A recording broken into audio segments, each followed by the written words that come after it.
This is the Roller Coaster Podcast, and I'm your host, Lucy Q. Life is a wild ride. It has twists and turns. It's scary, exciting, and downright fun. So throw your head back, arms in the air, and come along with me for the ride. Life is like a roller coaster, baby, baby. I wanna ride. Are you ready to give fear the finger? That's what Jacqueline Wales asked people. She learned the hard way that by letting fear take over, she was allowing the fire inside to die. It took Jacqueline some time to learn how to really let that fire burn. And today, she is a champion of fearlessness through her company, The Fearless Factor at Work. Hi, Jacqueline.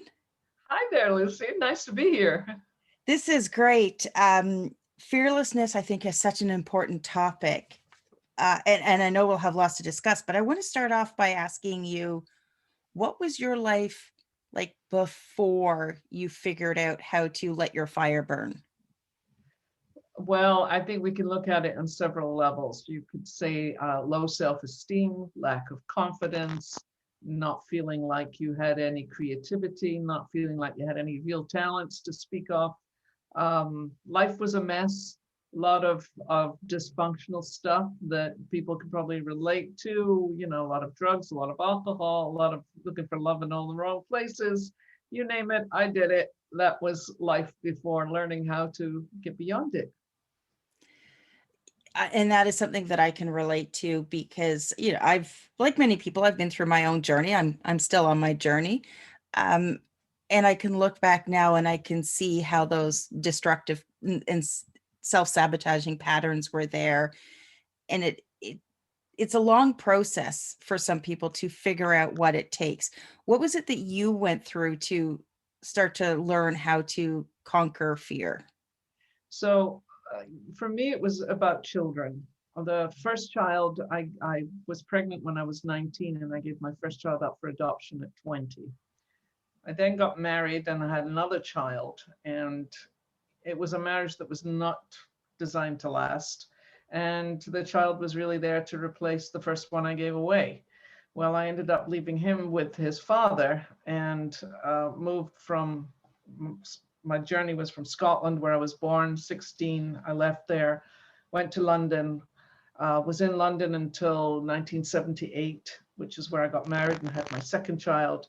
And then in 78, I decided to go to the United States. And so I showed up in California and I met my current husband, who's been with me now for almost 42 years, which is just mind blowing. And I got pregnant for the third time. And I made a decision at that stage that she would leave me before I would leave her.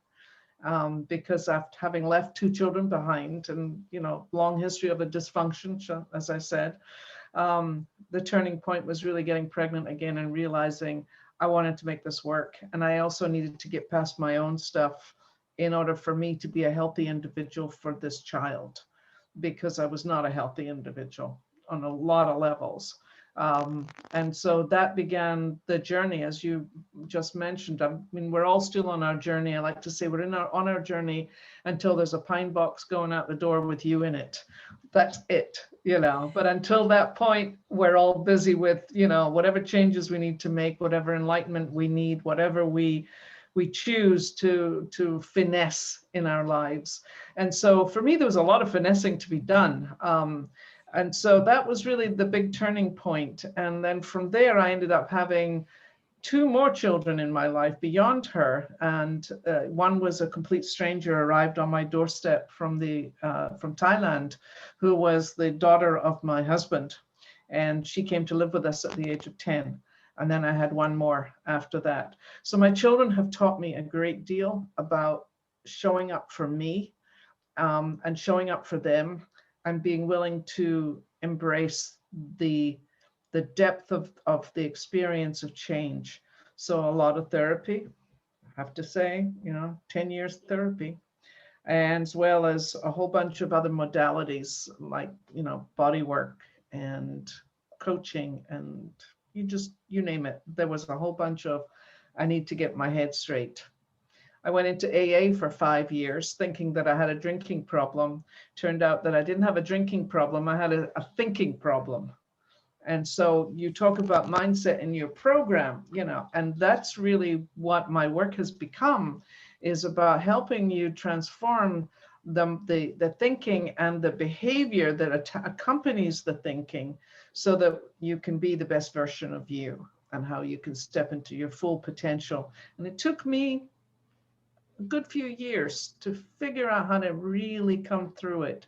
And at a certain point, it was kind of like the phoenix out of the ashes, because I realized that I was shedding all this stuff that was a result of childhood, of physical abuse, of emotional abuse, sexual abuse. I mean, I got the whole 9 yards thrown at me.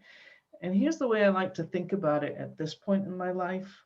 I got all of that, and the need to get through all of that and discover beyond the layers who I really was a necessary piece of being able to do what I do today, which is everything that I teach, everything I coach around, everything I write about, including in 3 books now, is based on what I've worked my way through. So I consider myself an expert on change by virtue of the fact that I didn't need to have other people be the examples of it. I had my own example, and that was more than enough. And you mentioned choice. And I think that's an important thing that we have to take note of when it comes to how we're approaching the challenges in our life, and especially when it comes to something like fear, is that ultimately it involves a choice, whether or not you're going to push past that fear or you're going to stay stuck. And that place of being stuck, I find that's where a lot of people are, is they're not finding that courage to step forward. And it's finding, you found your kids. They were your reason why to move forward.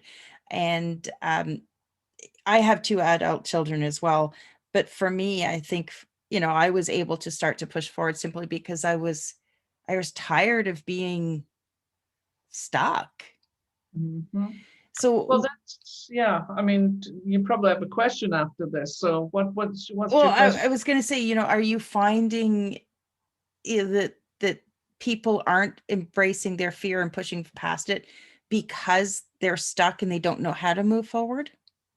Well, I think, fear is an emotion, number one. Okay. So like any other emotion, anger, hate, sadness, loss, these are all associated with fear in some ways, So when you're stuck and you're not taking that next step, most of the time it's because that next step looks like it's gigantic. There's so much that you got to do. It's like I say to people, that next step doesn't involve the whole staircase. It only involves the next step. And that can be 2 inches high, but at least you're moving forward. But when people say I'm stuck, I don't know what to do, I don't know where to go, I just don't know how to handle it. Basically, you're not giving yourself any space in order to understand that you have options. And when people say to me, oh, I don't have a choice in the matter, it is what it is. And I go, well, you just made a choice by saying I don't have a choice. That's a choice right there. But if you take the approach of what can I do today that would make a difference, that would move the needle on where I currently am, even if it's just make a phone call or rearrange your desk or do something that is a little bit beyond where you're at right now. Because one of the things I say to my clients regularly is you've got to get comfortable being uncomfortable in the process of change, because that's what it's all about. Get comfortable being uncomfortable, because if you're not uncomfortable, you're not going to change. People talk about staying in their comfort zone. Well, I like to say, if you're really going to hold that up, you look at it and say, well, that's kind of my discomfort zone. And then there's another piece of looking at it, with another way of looking at it. People say, better the devil I know than the devil I don't know. So my response to that is, do you like living in hell? And That's really what that's it saying. is. It is. Yeah. Unfortunately, I find that when you're in that place, it's really hard to see. Obviously, hindsight's always 2020. So it's easier to look back and go, oh, okay, that's where I was. That, you can identify all of your problems, but sometimes being in that moment, it's really hard to identify it, especially when you're what I call it, the itty bitty shitty committee starts yapping in your head and, Yeah. giving you all the reasons why you shouldn't do something. Yes. Yeah. I mean, you can come up with all kinds of excuses as to why you shouldn't do something. People say, well, if I change, my life is going to be different. Well, duh. Yeah. That's the point of it. I mean, you get people who are afraid of failure. What if I do something and it doesn't work? So try again, do something else. So, there's never one way of doing things. There are many, many ways of doing things and approaching things. But one of the things that I find, and you found too, I'm sure, when my back is really against the wall, then it's a case of I have to be really tough on myself as to how are you going to get out of this? Usually it's because I've reached out to somebody else for some advice. I want a sounding board.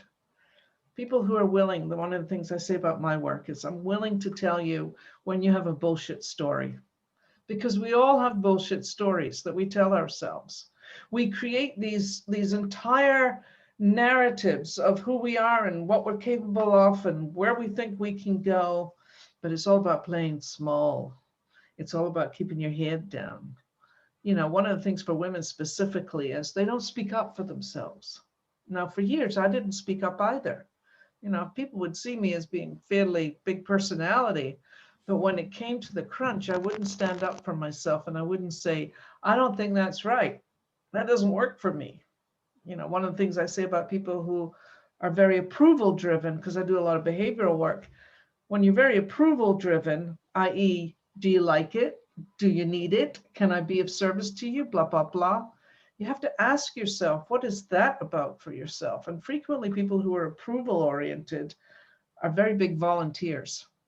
You want something done, I'll do it for you. I'll put my hand up and I'll step into it. Well, before you do that, my advice to people who seek approval, and I used to seek approval a lot, is you have to ask yourself, does it work for me? Does it serve my highest and best interests? Because if it doesn't, the answer to that is put your hand down. You're not doing it. Because too many people will say yes, yes, yes, yes, yes. And then they get a lot of resentment about, shit, look at what I'm doing now. It's like, well, yeah, who said yes to this one? And that we can all recognize that piece. We've all I been there, just, I done just that. sort of, I just felt like the stab in my chest because I'm like, oh, damn. I've never heard of that volunteering put in that frame before. And I just sort of all of a sudden I went through this list of, oh yeah, you did this, you did this. And you volunteer because you're just looking at getting that, whether it's approval or that place where you feel that you fit in. Yeah, or you're validated. You're Yeah, validated. Yeah. And then you realize it doesn't work out that way. You just keep getting dumped on to do stuff, and then you yeah. become resentful and it doesn't help you, and then it just feeds into your own sort of cesspool of misery. And then here's the way I like to look at it as an, approval oriented or person oriented, people oriented thing. It's like you let the rope out, you let the rope out. People keep coming back to you for more, for more, for more, because they know you're always going to say yes. And then one day you just get so fed up with it, you yank that cord back in again. And then people look at you with great surprise and go, what? What? I didn't do anything. All I did was just ask. And you said, you can say no. You don't have to, say yes all the time. And then they fire it back at you. Now, we all know that one. Oh Certainly, yeah. I mean, I've done it too. The other thing is, and it's maybe not on the same topic, but for instance, in my long relationship, if something went wrong, I would immediately say it must be something I did, as opposed to give him the responsibility or her the responsibility for her side of things. Because when we take it all on ourselves, there's another way we get stuck. Well, I hate confrontations. So I don't like what they're doing. I don't like what they're saying. But well, what am I going to do about it? Well, there's your stuck right there. Here's the thing. There's a way to have a communication issue or to turn that around. So I like to say if you're feeling like you don't want a confrontation, you can get into the I feel conversation. I feel when you do, this is my reaction. Not about you being bad, not about you being wrong, simply about me and how I feel and what I need to handle and go from there. And no apologies, by the way. I've given up on apologies. Sorry to Yeah, bother you. it's Sorry always to bother you. I'm sorry I feel this way, Yeah, but dot dot dot dot dot. that's exactly And right. you're not really giving value to your own feelings if you're Yeah, apologizing for them. We all have rights to our feelings, yeah. and sharing them is very important. It's, you said earlier about, how long you've been married, and oh, I've done it again. I've forgotten. We've been together for about 30 years. I think we're coming up on 27, 28 years of marriage. Um, and I've only recently started speaking that way. Is when you run into something and it's, it could be big, it could be small, but you're like, when you do this, it makes me feel like, Mm-hmm. Mm-hmm. and it's a game changer. It is really a game changer because your opportunity for confrontation, that argument is dissolved Mm-hmm. for the most part. Yeah. And it just allows you to approach a scary subject and move forward. So what you bring up is really important, and I agree with you. It took me 20 odd years to finally get to that place of saying, this is not about me, this is about you. Or having that kind of conversation, when you do, I feel. And yeah, they can accept it or reject it. That's another piece altogether. But the point that I'm trying to make here is that when you're willing to see that piece, when you're willing to step into that piece, there's the fearless piece right there. I like to say it's not the absence of fear. You can still feel the discomfort in your stomach. You can still feel like you might want to throw up. But if you're willing to say, I'll take a big deep breath and I'm going to inch my way forward on this, what happens is those inches get wider and wider. And you start feeling that comfort in being able to do more of that. And you probably found that for yourself, Lucy, that once you saw your partner, your husband going, you might be right. And nobody can make us feel what we feel. Nobody outside can make us feel. We feel for ourselves. And that's the other thing. When you made me feel like an idiot, well, no, that's your internal voice going on that makes you feel like an idiot. That's not the person out there who wants to make you feel like an idiot. That's your response to that. So again, all this communication stuff is about the responses that we have and how do we work with that and recognize it for what it is, which is old patterns that keep surfacing. And when these old patterns keep surfacing, you have to start looking at the internal dialogues that are happening in your brain and ask yourself, who's doing the talking? So the negative thinking that's going on, I call it yada yada radio. You called it the itty shitty bitty. Itty bitty shitty committee. Yes, exactly. Yeah, But who invited them yada to yada speak? radio, but it's the same thing. It's the negative dialogues that's going on in our heads. And I guarantee you that if you listen hard enough, it's not your voice you're listening to, it's somebody else's. It's somebody else's voice from something that happened in the past that you're drawing back into. Precisely. It could be a family member, it could be a teacher, it could be somebody at work, but somebody said something to you that absolutely hit that bullseye on how you internally feel about yourself. And you took that on as, well, they must know what they're talking about. I mean, my dad told me for years I would never amount to anything. And that, but he didn't amount to anything. He was an alcoholic. What can I tell you? Look at the source. So, but when you're a kid, you don't look at the source. No, and And a lot of those times, whatever somebody said way back then, they don't remember they said it. It doesn't No. exist for them anymore, but it's just part of our baggage that we carry with us for some point of view, Yeah. for some point of time, until you sort of realize that, this suitcase is getting a little bit heavy. It's time to, leave some of it behind. But those first few steps, the first few times that you find your courage and you step into fear, it's not easy. Mm-mm. It's No. not easy. And it takes the first time you kind of dip your toe in fear, and then you're like, oh, okay, I was brave. Okay, now I'm going to go back to my comfort. And the next time you may like dip your foot into fear, and then you go back to comfort. It's almost like, I almost want to say it's like building a muscle.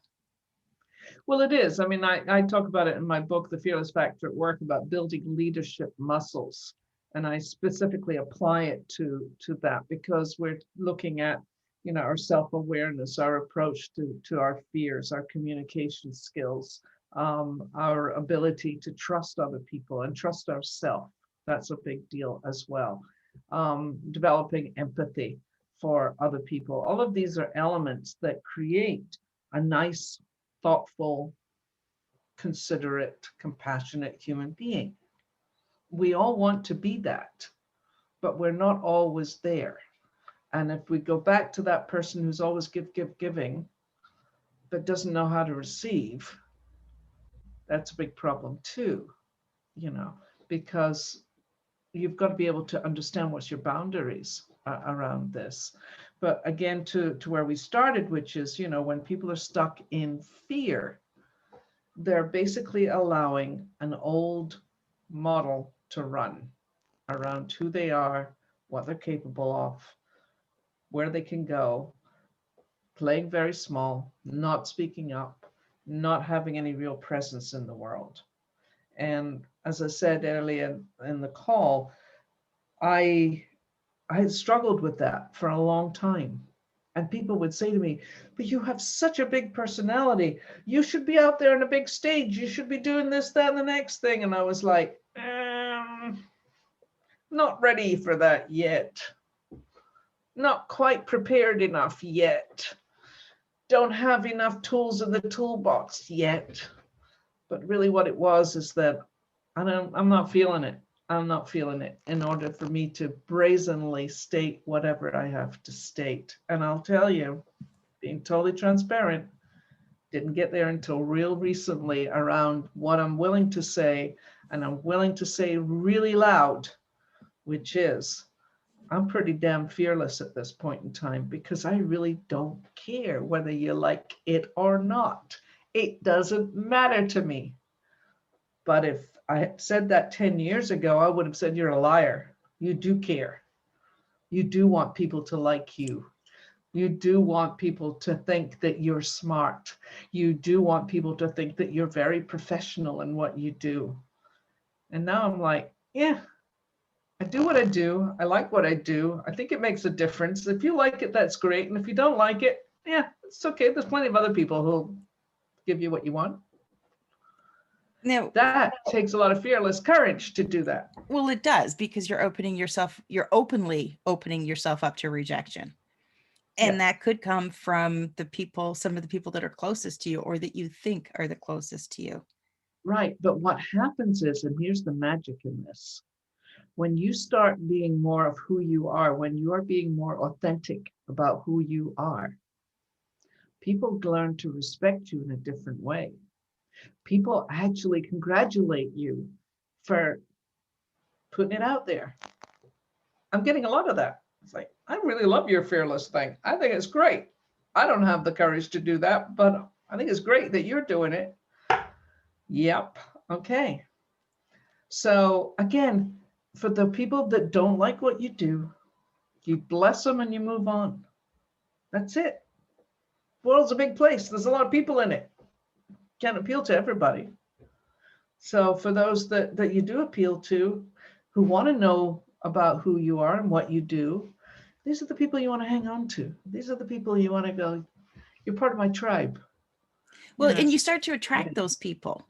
Right. You may not have known them, but somehow through the mysterious workings of our universe, they find their way to you. And you Yeah. do start to build this crazy tribe that you just never could have imagined when you Yeah, were still stuck in that place of fear, because right. you're still holding on to the people that you think make that comfort circle for you. So many years ago, there was a woman called Susan Jeffers, wrote a book called Feel the Fear and Do It Anyway. And it I've was read written, that one. yeah, many people have read that. It was like the Bible on fear. She actually endorsed my first Fearless Factor book before she died. She's now passed on.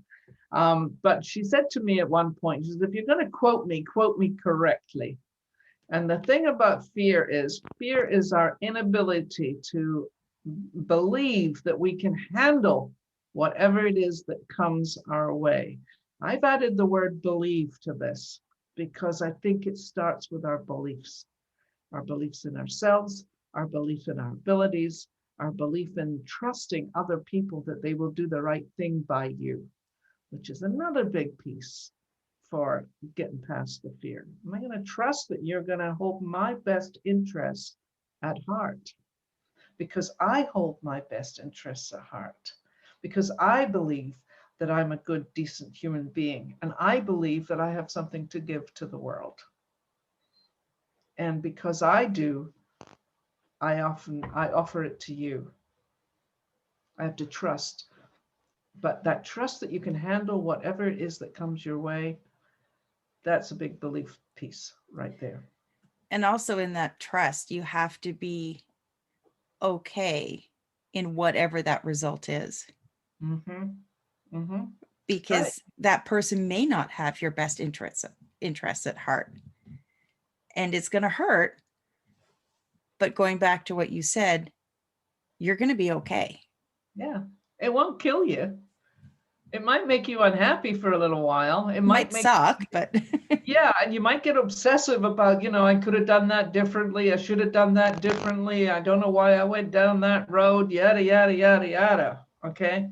Instead of which you just go, okay, that didn't work. Next.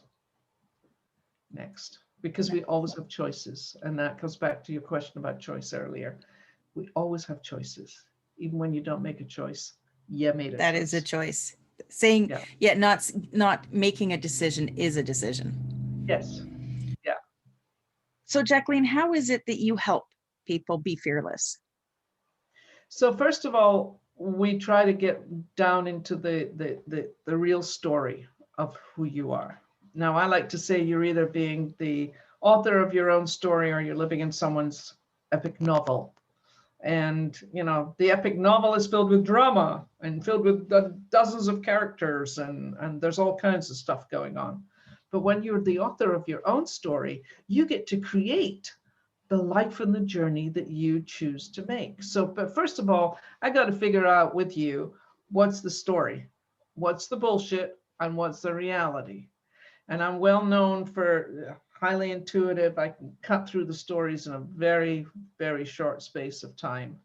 And I get people to say, never thought about it that way before.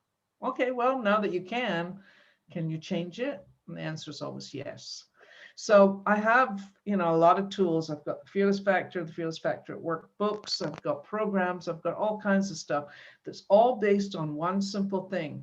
I want you to really think about who you are, what your beliefs are, how you're bringing your values and everything else to the world. And the programs and everything that I have is all designed for self-reflection. And out of that self-reflection, as well as conversations with me, you discover you're fearless. And that's my goal, is I want you to tap into your fearless. Even if it doesn't feel like it's a big fearless, it's just a little fearless. But then let that little fearlessness grow like a plant until finally one day you could be like me and say, I don't really care. It is what it is. I'm bringing my best self to the world, and we'll see what happens. Perfect. And what is the best way for people to connect with you? So you can go to the website at thefearlessfactoratwork.com. And there are two things there that you do not want to leave the website without. So don't just come and look at the pretty pictures on my videos, but take advantage of this. First of all, you mentioned at the beginning of the program, Give Fear the Finger. It's a PDF on identifying your fears, and you can download that, okay? Just need your name and your email, bingo. Give Fear the Finger. Help you identify your fears, figure out which ones are real, which ones are not. Second piece that I would like to offer your audience right now is that there's a program in there called Transitioning Your Career for Success. It's a very detailed self-reflective program. There's about 20 pages in this, so it's not something small. And I normally charge $49 for it. But if your listeners put in the code SUCCESS, when they put this thing into the shopping cart, they get it for free. So Transitioning Your Career for Success. Success is the coupon code. Go get it for free. That is awesome. I did head to your website earlier today to get my PDF of Give Fear the Finger. So I have that waiting in my inbox. And if you're looking at connecting with Jacqueline, I am going to have all of those links as well as links to her books in the show notes. So make sure you connect with her. Thank you so much, Jacqueline, for joining me today. It's my pleasure, Lucy. Thank you so much. Thanks for listening to this episode of the Roller Coaster Podcast. Want to chat or share your ideas about today's show? Pop me an email at hello@therollercoasterpodcast.com. Don't forget to connect with me on Facebook and Instagram at The Roller Coaster Podcast. Our theme song, Roller Coaster, was performed by The Lucky Setback. Audio editing by the one and only Jeff Quigley of Quigley Creator. Life is like a roller